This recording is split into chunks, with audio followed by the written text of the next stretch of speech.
So finally talking about one of our absolute favorite watch brands for sure, and one of our favorite booths every single year in Watches and Wonders. Independence micro brand, but maybe not that micro anymore. They're getting big, yeah. Parmigiani Fleurier. So we love this brand. We're even wearing the same watch today, which is rare. But we also love this brand so much because when we are at Watches and Wonders, they by far have the best espresso, and we scream it from the rooftop. Now it's funny because the CEO Guido actually imports his espresso guy or espresso depending on.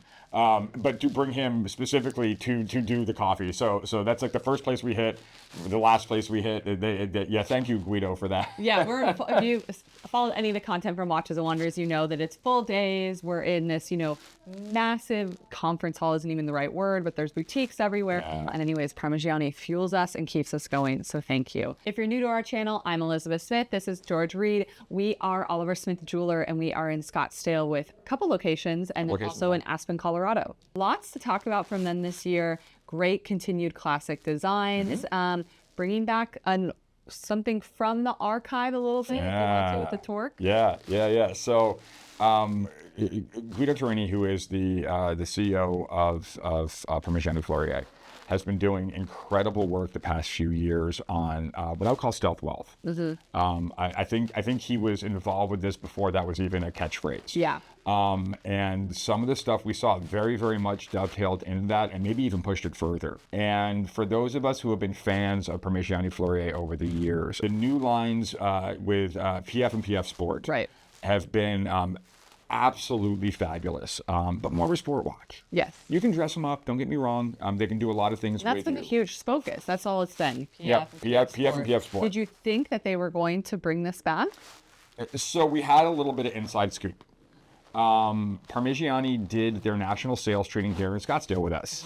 So every single retailer in the U.S. that carries Parmigiani Fleurier sent an emissary to our backyard. And we got to spend a long weekend with Guido and company. Yeah. And a few of us who were like-minded kind of put it to him. Do you have plans for a more traditional dress watch? And he kind of let it slip that they were going to do this. And the way he phrased it, I was very, very intrigued by. He wanted to bring everything that the Parmigiani watchmaking group has in their auspice and just put it all into one watch. Okay. Have the best people with the best materials, the finest craftsmanship, just everything they can do and put it all into one watch. Keep it simple, as is the method at Parmigiani right now, but just do it perfect. Frankly, perfect that you stole it off of Guido's list and we got into the booth and said, give me. I forgot about that. Yeah, no, Guido was wearing the platinum one and it was my first time laying eyes on it and I couldn't. I just walked up to him and grabbed it. I forgot about that. That was funny. But if you guys followed our content when we were there, I don't get tongue-tied very often. I don't lose words very often. And I saw this watch finally under the right lighting at the desk for the first time and I flipped it over and I lost words. I was starting to kind of comment about the watch and I'm pretty good at being able to riff and kind of explain the watch. Yes. And it just all fell for me. It was that beautiful. The finishing on this watch is some of the finest I have ever seen.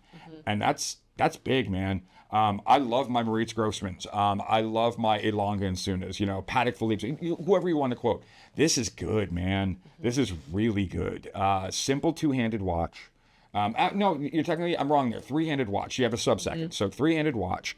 The dial is what they call polished by silver friction polish, however you want to phrase it.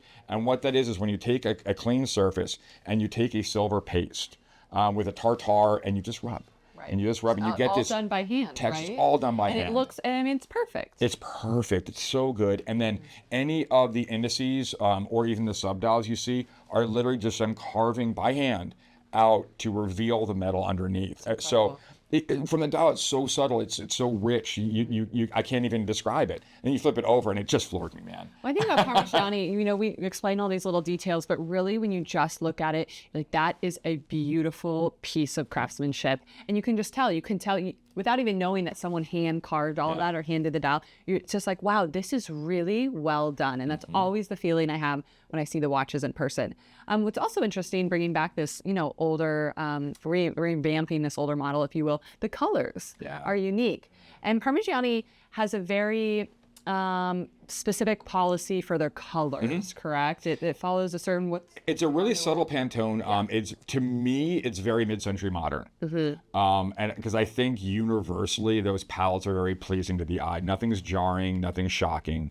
And this very, very much fills that role. Let's talk a little bit about some new colors also in the PF collection. And we actually have one here today, which is really exciting. I love the fact that Parmigiani listed to probably my biggest gripe in the industry is that we go there, we see all these incredible watches, and then we don't see them for 6, 8, 12 months. Right. We are 6 weeks out from the show. Well, and I think it's fine for us to see. What actually I think is frustrating is when they're announced to the public or clients and then they're not released for 8 to 12 months. You know, we always see some stuff that we can't share yet, which is exciting. But if you're going to launch something and put it out, let's not wait a year. But anyways, we have the golden sienna here. I'm going to say this was my favorite color I saw at Watches and Wonders. Well, I love the golden sienna. And this was Guido, again, just doing the Guido thing where he took what was a very, very subtle watch, the micro rotor PF, and he took the date away.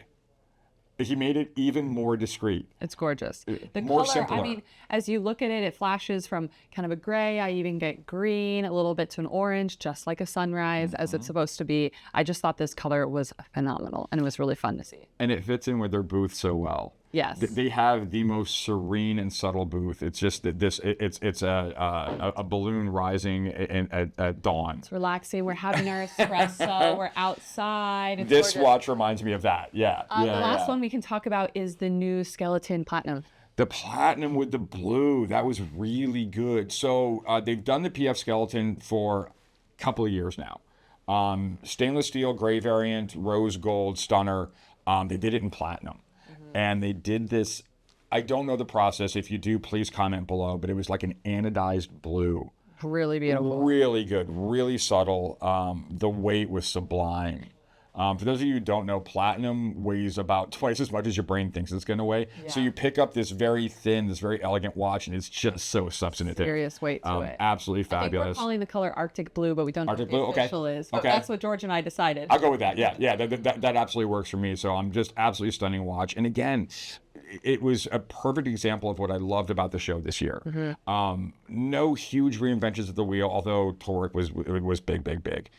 It was just thoughtful. It was just really well done, really well executed, and it's one of our favorite companies just doing their best work. The perfect amount. Yep, really hitting their stride. So for sure, my favorite was that Toric, but I'm very, very curious, for those of you who have been following, for those of you who know our content, what was your favorite? What were you digging about these guys? Because I'm really curious to see how you all are going to receive their product. Yeah, for sure.